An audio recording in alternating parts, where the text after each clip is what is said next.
দাঁড়ান, কথা চুরি করে নেবো, দেশ চুরি করে নেবো। চুপ চুপ চুপ, গোটা দেশ চুরি করে নেবো।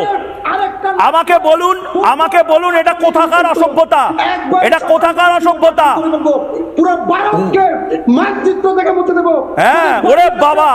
बांग्लादेश चाहे तो हिंदुस्तान का नक्शा बिगाड़ सकता है। बांग्लादेश चाहे, जो कि हिंदुस्तान भी मानता है कि इतनी बांग्लादेश के अंदर कैपेबिलिटी है कि वो हिंदुस्तान के टुकड़े टुकड़े कर देगा।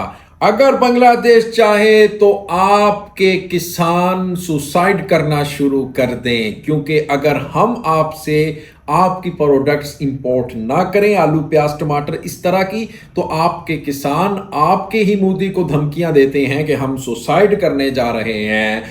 और एक बांग्लादेशी ने हिंदुस्तानी वेस्ट बंगाल के मयूक रंजन घोष रिपब्लिक बांग्ला के एंकर की औकात याद दिला दी है।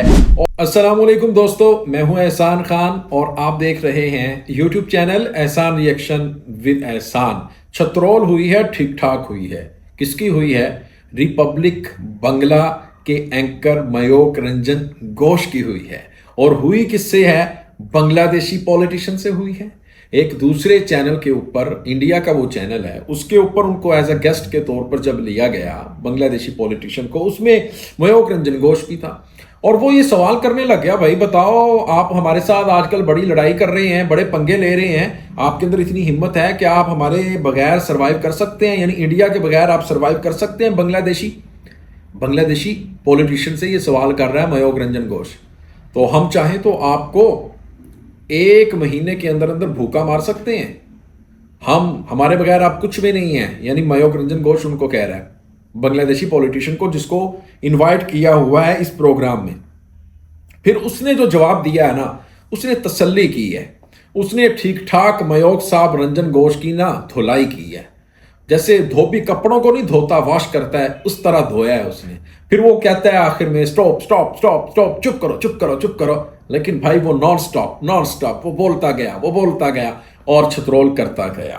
फिर उसने जो जवाब दिया है ना, वो कहता है कि देखें, हम चाहें तो आपके 2 टुकड़े कर सकते हैं, यानी बांग्लादेश चाहे तो हिंदुस्तान को टुकड़ों में बांट दे।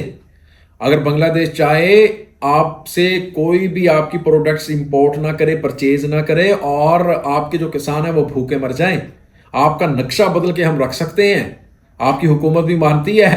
उसके बाद फिर मयूक साहब तो पागल हो गए हैं, उसको वैसे ही मेंटल एंकर कहते हैं बांग्लादेश में। और फिर उसने तो भाई बोलता गया, कहता है फिर बांग्लादेशी कि भाई आप समझते थे कोई हिंदू को लेंगे वो हमारे हक में बात करेगा, पर ऐसा नहीं है। और भी बहुत कुछ कहा है, वो इस वीडियो के बाद में मैं आपको बताऊंगा। पहले ये वीडियो देख लेते हैं। आइए जी, वीडियो की तरफ बढ़ते हैं। 3, 2, 1 एंड क्यू। ভারতকে মানচিত্র থেকে মুছে দেব। হ্যাঁ, ওরে বাবা, আবার গ্যাসের ওষুধ খেতে ভুলে গেছে। ভারতের প্রত্যেকটা চুলকানির ওষুধের ভিতরে আপনারা আমরা দেখতে পাচ্ছি মেয়াদ উত্তীর্ণ হয়ে গেছে। দাঁড়ান, গেস্ট টিমকে বলবো আগে টিকিট কাটতে। এসাদের ভাগ হবে না, এই জোকারির ভাগ হবে না, ফ্রিতে দেখা যাবে না। আমি আপনাকে বলি ময়ূর, শেখ হাসিনাকে যারা অবৈধভাবে আশ্রয় দিয়েছে, এই লেকচার পরে মারুন। চুরি করেন কেন? নরেন্দ্র মোদি চুরি করেন কেন? এই চুরি করেন কেন? এই ভুট্টা চুরি করেন কেন? খেতে পান না? ভুট্টা চুরি করতে আসেন কেন ভারতের? আপনারা গম চুরি করতে আসেন কেন ভারতের? নিজের দেশের প্রধানমন্ত্রীর অন্তর্বাস চুরি করেন কেন? অন্তর্বাস চুরি করাটা স্বাধীনতা? আরে দাঁড়ান, কথা চুরি করে নেবো, দেশ চুরি করে নেবো। চুপ চুপ চুপ, গোটা দেশ চুরি করে নেবো। আমাকে বলুন এটা কোথাকার অসভ্যতা, এটা কোথাকার অসভ্যতা। পুরো ভারতকে মানচিত্র থেকে মুছে দেব। হ্যাঁ, ওরে বাবা, আবার গ্যাসের ওষুধ খেতে ভুলে গেছে। আমি তো আমার গেস্ট টিমের সৌমি, দেবরাজ, মনীষা প্রত্যেককে বলবো প্রতিদিন গ্যাসের ওষুধ প্রথমে দিতে। এই গ্যাসের ওষুধ খেয়ে আসে না, মাথায় উঠে যায় এর গ্যাস। আমরা বাংলাদেশি, আর আমাদের বাংলাদেশি তো কি হয়েছে? বাংলাদেশিরা তো বাংলাদেশি হবে, আবার কি হবে? টিম্বাকতুর লোক হবে। আরে সাইলেন্ট হন, শান্তন। এবার তো প্রেশারও বেড়ে যাবে, প্রেসার বেড়ে গেলে ভারত থেকে যদি প্রেসারের ওষুধ না পাঠান আবার বুকে ব্যথা লাগবে। প্রেসার জানি না, প্রেসারের ওষুধ বলছি, ও কানেও বোধহয় সমস্যা হচ্ছে। কথা বলার কোনো ধরনের সুযোগ দিচ্ছেন না।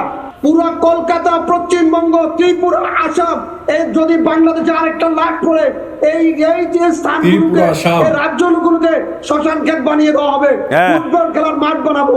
পয়েন্টে কথা বলুন।